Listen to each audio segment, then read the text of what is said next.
Hi friends, मैं गौरव मेहता। आज हम बात करेंगे कि किन कारणों की वजह से शेनेगन का टूरिस्ट वीजा जो है वो रिजेक्ट हो जाता है। बहुत सारे केसेस हम लोग रेगुलर देखते हैं। जो एप्लीकेशन में कुछ ऐसी गलतियां जो है लोग करते हैं कि उनका जो वीजा है वो रिजेक्ट हो जाता है। तो आपको कौन सी ऐसी मिस्टेक्स हैं जो नहीं करनी है, अवॉइड करनी है ड्यूरिंग योर वीजा एप्लीकेशन, ताकि जो आपका वीजा है वो आपको मिल सके। तो सबसे पहले हम बात करते हैं, जो सबसे पहली गलती है वो है डैमेज्ड एंड इनवैलिडिटी ऑफ पासपोर्ट। तो सबसे पहले आपका जो मेन डॉक्यूमेंट है वो आपका पासपोर्ट है कि आपका जो पासपोर्ट है वो कहीं से डैमेज तो नहीं है। तो बहुत बार हमने देखा है जो पासपोर्ट होता है, अगर वो आपका डैमेज है या कोई भी उस पासपोर्ट का पेज फटा हुआ है या कोई पासपोर्ट के ऊपर कोई निशान है, दाग है, तो वो हम ध्यान नहीं देते और अपनी जो है एप्लीकेशन वो अप्लाई कर देते हैं। तो बहुत बड़ा मैटर ऑफ कंसर्न है। तो सबसे पहले ये देखना है आपने, और पासपोर्ट जो है वो इनवैलिड नहीं होना चाहिए। जब भी आप अपना ट्रैवल प्लान बनाते हैं शेनेगन ट्रैवल करने के लिए, जो आपकी डेट ऑफ डिपार्चर होता है शेनेगन से, जब आप वहां ट्रैवल करके वहां से वापस जब आएंगे, तो उस डेट से लेकर के आपका पासपोर्ट जो है वो 6 मंथ के लिए वैलिड होना चाहिए। 6 महीने की वैलिडिटी पड़ी होनी चाहिए पासपोर्ट की। और पासपोर्ट पे जो है कम से कम आपके 2 पेज ब्लैंक होने चाहिए। आप ये भी चेक कर लीजिए, समटाइम ऐसा होता है कि वीजा और स्टैंप्स में सारे पेजेस जो है वो लोगों के भर जाते हैं और लास्ट में एक पेज बचता है और लोग अप्लाई कर देते हैं। तो ऐसा नहीं करने, कम से कम 2 पेजेस आपके होने चाहिए। एक पे वीजा लगेगा और दूसरा जो पेज है उस पे स्टैंप्स वगैरह, जो आप ट्रेवल करेंगे यहाँ से तो उस पे स्टैंप्स वगैरह के लिए भी आपको जगह चाहिए होगी। तो कम से कम 2 पेजेस आपके पासपोर्ट में ब्लैंक होने चाहिए। सेकंड जो मिस्टेक है वो है lack in providing substantial supporting documents relating to your itinerary. अब जो भी आपने ट्रेवल प्लान अपना बनाया है, आप एक कंट्री में ट्रेवल करने जा रहे हैं या फिर आप 3 कंट्री आप घूमेंगे, जो भी प्लेसेस आप कवर करेंगे, जहां जहां आप स्टे करेंगे, तो वो सारी प्रॉपर होटल बुकिंग्स आपको शो करनी है।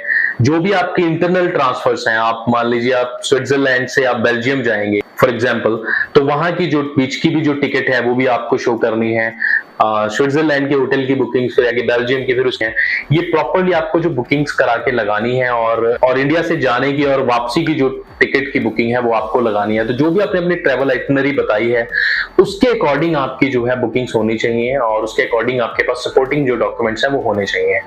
तो ये मिस्टेक भी बहुत बार देखी गई है, तो आपको इससे भी जो है गलती अवॉइड करनी है, ये मिस्टेक आपकी एप्लीकेशन में ना हो। प्रॉपर सपोर्टिंग डॉक्यूमेंट्स आप लगाएं अपनी ट्रैवल आइटिनरी के अकॉर्डिंग। थर्ड जो मिस्टेक है वो है providing false and fraudulent documents. अभी रिसेंटली एक केस हुआ है जहां पे करीबन 6-7 लोग थे जिन्होंने अप्लाई किया और अपने डॉक्यूमेंट्स जो है वो बिल्कुल फेक डॉक्यूमेंट्स बना के लगाए और वो लोग पकड़े गए, ट्रैवल बैन भी हुआ और लीगल एक्शन भी हुआ उनके खिलाफ। देखिए, कोई भी एम्बेसी है, कोई भी कंट्री है, तो वो इन सब चीजों को बिल्कुल एक क्राइम मानते हैं। अगर आप कोई भी फोर्ज डॉक्यूमेंट लगाते हैं, कोई भी मैनिपुलेटिव डॉक्यूमेंट लगाते हैं, उनकी नजर में एक बहुत बड़ा क्राइम है। तो आप सिर्फ एक वीजा लेने के लिए आप कोई भी ऐसा डॉक्यूमेंट आप ना लगाएं जो आपने मैनिपुलेट किया हो, या कोई भी फ्रॉड डॉक्यूमेंट आप ना लगाएं, कोई फेक इंफॉर्मेशन आप उनको प्रोवाइड ना करें, क्योंकि उनको जो है इस चीज का पूरा एक्सपीरियंस होता है। वो कोई भी डॉक्यूमेंट देख करके इजीली जो है वो पता लगा लेते हैं कि ये डॉक्यूमेंट जेन्युइन है या फेक है। तो आप इस चीज को अवॉइड करें। तो आपने जो भी आपके पास डॉक्यूमेंट्स है, अगर कोई डॉक्यूमेंट तैयार करने में आपको थोड़ा टाइम लग रहा है तो टेक योर टाइम, और जब आपका डॉक्यूमेंट आपके पास रेडी हो जाए तो आप अप्लाई करें। तो फोर्थ जो रीजन है वो है इनवैलिड ट्रैवल इंश्योरेंस। अब कई बार हमने ये भी देखा है कि जो ऑथराइज्ड इंश्योरेंस कंपनीज होती हैं उनके थ्रू जो इंश्योरेंस नहीं लगाया या सफिशिएंट जो है कवरेज का है आपने इंश्योरेंस नहीं लगाया, और जो इंश्योरेंस जो आपके उसमें प्रॉपर जो चीजें वो कवर नहीं है। तो ये आपने ध्यान रखना है कि आप अकॉर्डिंग टू रिक्वायरमेंट आप चेकलिस्ट देखिए, उसमें लिखा होगा आपको कितने दिन का इंश्योरेंस आपको कराना है, तो ऑथराइज आप इंश्योरेंस कंपनी से इंश्योरेंस कराएं। फिफ्थ जो मिस्टेक है वो है प्रोवाइडिंग इनसफिशिएंट प्रूफ्स। अब एम्बेसी आपसे कोई भी अगर प्रूफ मांग रहे हैं आपके जॉब से रिलेटेड, बिजनेस से रिलेटेड, आपकी फाइनेंशियल स्टेबिलिटी से रिलेटेड, या आपकी कोई एजुकेशन से रिलेटेड, मैरिज से रिलेटेड, फैमिली से रिलेटेड, जो भी आप डॉक्यूमेंटेशन उनको प्रोवाइड कर रहे हैं, तो वो इनसफिशिएंट आप ना लगाएं। अगर आप जॉब में हैं तो आप देखिए उसमें चेकलिस्ट में क्या रिक्वायरमेंट है। बेसिक जो रिक्वायरमेंट होती है वो लेटर फ्रॉम एम्प्लॉयर होता है, एनओसी होता है, सैलरी स्लिप्स होती है, इनकम टैक्स रिटर्न्स होती हैं, आप आईडी कार्ड अपना लगा सकते हैं, अपनी सैलरी स्लिप्स आप लगा सकते हैं। तो ये बेसिक रिक्वायरमेंट्स होती हैं। कोई भी आप इनसफिशिएंट ना लगाएं कि आपने एक चीज लगा दी और 4 चीजें छोड़ दी, ये भी एक कारण बन जाता है वीजा रिजेक्ट होने का। तो डॉक्यूमेंट जो है वो कंप्लीट होने चाहिए। देखिए, एक सक्सेसफुल एप्लीकेशन बनाने के लिए बहुत ज्यादा एफर्ट लगते हैं, थोड़ा टाइम लगता है, और डॉक्यूमेंट्स ही हैं जो एम्बेसी में आपके बिहाफ पे जो है वो कम्युनिकेट करेंगे वीजा ऑफिसर से। तो डॉक्यूमेंट्स में आप कोई भी आलस ना करें। कई बार ऐसा देखा गया है कि यार ये चीज हमने सोचा कि चलो चल जाएगा काम, ऐसे बहुत सारे केसेस हुए हैं। जब रिजेक्ट होने के बाद लोग आते हैं और वो डिस्कस करते हैं, हम पूरा मैटर उनसे डिस्कस करते हैं, तो काम चल जाएगा कि आप उसमें ना रहें, काम नहीं चलेगा। आप जो है सफिशिएंट प्रूफ्स होने दें, क्योंकि शेनिगन जो टूरिस्ट वीजा है वो डॉक्यूमेंट्स को लेकर ही शेनिगन कंट्रीज, चाहे आप स्टूडेंट वीजा की बात करें या टूरिस्ट वीजा की, डॉक्यूमेंट को लेकर के बड़े स्ट्रिक्ट हैं। तो मैक्सिमम जो कंट्रीज हैं शेनिगन में, देखिए कोई कोई कंट्री है जहां पर आप थोड़े बहुत कम डॉक्यूमेंट दोगे तब भी चल जाता है, लेकिन मैक्सिमम जो कंट्रीज हैं शेनिगन की, वहां पर आपको जो है प्रॉपर आपको डॉक्यूमेंट्स आपको लगाने पड़ते हैं।